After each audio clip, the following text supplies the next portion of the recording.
What's up, guys? Hope you're having a good day. Hope you guys have a good New Year's Eve and a safe one. Um, I'm in this video. I'm just going to break down not really New Year's resolution for 2024 when it comes to trading, but just things that I really want to really focus on and really try to just do more of, and also things I want to do less of. So I wrote them down. So, like, a few things obviously was no overtrading this year. Um, as you guys have seen in some of my videos, once I'm down $300 to $400, I do tend to sort of chase it back and automatically go into like this chasing mode where I'm only focused on one thing, and that's making my money back. And I really can't get into that mindset because that's what ends up forcing me. That's what not forcing me, but it's the reason why I end up taking these massive losses, and that's why you guys have seen me lose $600, $700, even $1,000 in a day. Um, Definitely something I'm really going to try to stay away from. So one of the big rules that I'm going to stick to this year is if I'm like 0 for 2 on the day and I'm down $400 or $500, just be done, walk away. Another thing too, if let's say on my first trade I take a really big loss and I lose like $350, just be done. Simply because is once I take that first loss, and if it is a big loss, if it is a big loss and it's like $350, I automatically know that my second that if I do lose another trade, that's going to put me at least over or right at $500. And one of my biggest goals this year is actually not to hit my daily loss limit at all, and that's $1,000. So that's definitely one thing I'm going to be really focused on, and one of the biggest things that I'm going to be doing to making sure I don't overtrade, I don't go into that mode of chasing my losses back, is just waiting for all my criteria to be met, making sure direction is very clear. If I'm trying to go long, make sure we're hitting higher highs and higher lows. Making sure that like we get a clean break above that open range resistance. Make sure we're getting a retest or we're getting a consolidation, and then hitting new highs before I go long. Same things, but sort of like backwards, like total opposite if I'm going short. So, like, for instance, like you guys know, I use this 15-minute open range strategy. So basically, just making sure that I don't get into trades that are half-assing. They have to I'm going to make sure that all these trades meet my fucking criteria. You know, just because we get a break above or an open above doesn't mean I go in.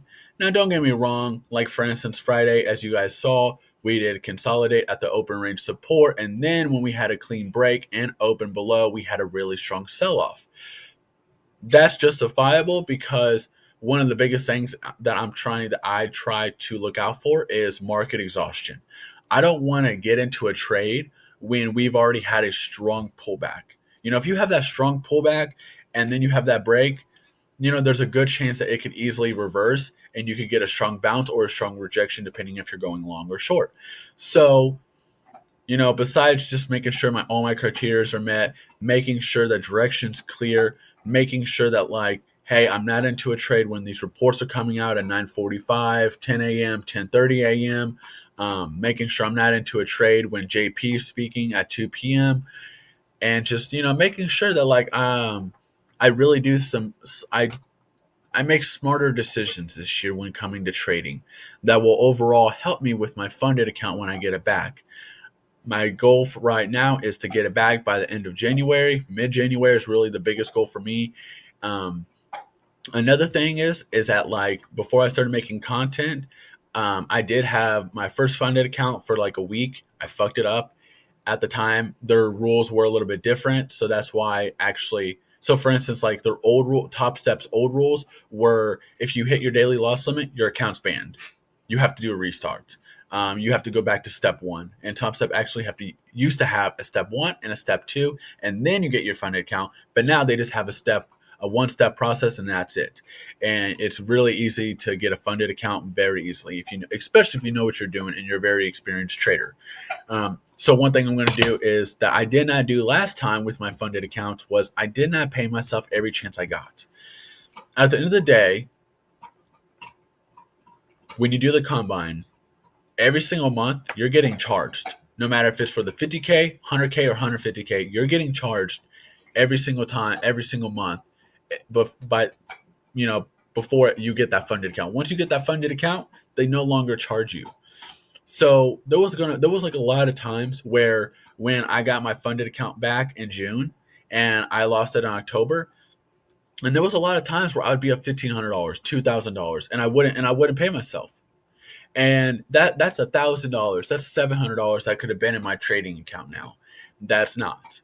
And what would end up happening is I would be up $1,500, and then I would end up taking $1,000 loss because I overtrade and because I automatically go into that mode to where I have to chase all that money in a loss and I have to make it up, knowing that it's just going to dig myself a deeper hole and just making sure I'm just making smarter decisions when it comes to trading, making sure I'm making smarter decisions when it comes to paying myself more often as possible. I know that when I do, one of the rules changed, so now instead of $100, I have to have at least 5 days where I make at least $200 or more profiting, and then I can pay myself. So, and that doesn't have to be consecutive, thankfully. I can do 2 days on the first week of January. I can do one day in the second week, and then I can do 2 more days in the last week of January and then get my payout. But that was one of the biggest things that I saw that I did wrong was there was a lot of times where I would be up a few grand and I would just miss out on paying myself $1,000, $1,500. And that's like for me guys, for someone who still works a 9 to 5, that's like kind of money where like I don't see that kind of money just drop into my bank account. Now, don't get me wrong, I do plan on taking like easily 80 to 90% of that money and throwing it into my Webull account and trading TQs and SQs like I've talked about before, because that's sort of like the end goal with me is the end goal is to eventually, once I get like $20,000 to $30,000 into my trading account, get to a point where like I can trade that full time and then eventually close out my funded account in the future. A big goal for me this year is I would like to have 20 I'd say $20,000 in my Webull account by the end of December of 2024. That's a really big goal of mine, and I'm actually going to save this video and I'm going to save these notes, and I'm actually going to post them on my clipboard, and so that way I can actually come back this time next year and tell you guys what my goals were, what I was going to do to make sure I meet those criterias, how I'm going to avoid the mistakes that I made, and we're going to see how much I changed and how much I improved. And that's the goal, guys, is every year just improving in all aspects of life, mentally, emotionally, physically, spiritually, financially. I just want to improve, and I want you guys to improve in all aspects of life. And that's just a really good big goal for me. And, obviously take the gym a little bit more serious, start training jiu-jitsu more. I'm only training once a week. I'd like to train more, and I would actually like to compete, but having a full-time schedule at work, working 1:30 to 10 p.m. and then, trading at 9:30 a.m. to 11:30 a.m. And then, I just don't have that much time for that kind of stuff. But goal for this year is to make as much time for it as possible, hold myself accountable as much as possible, compete more, compete for the first time in a jiu-jitsu tournament, still make sure I'm still lifting every other day, decent diet.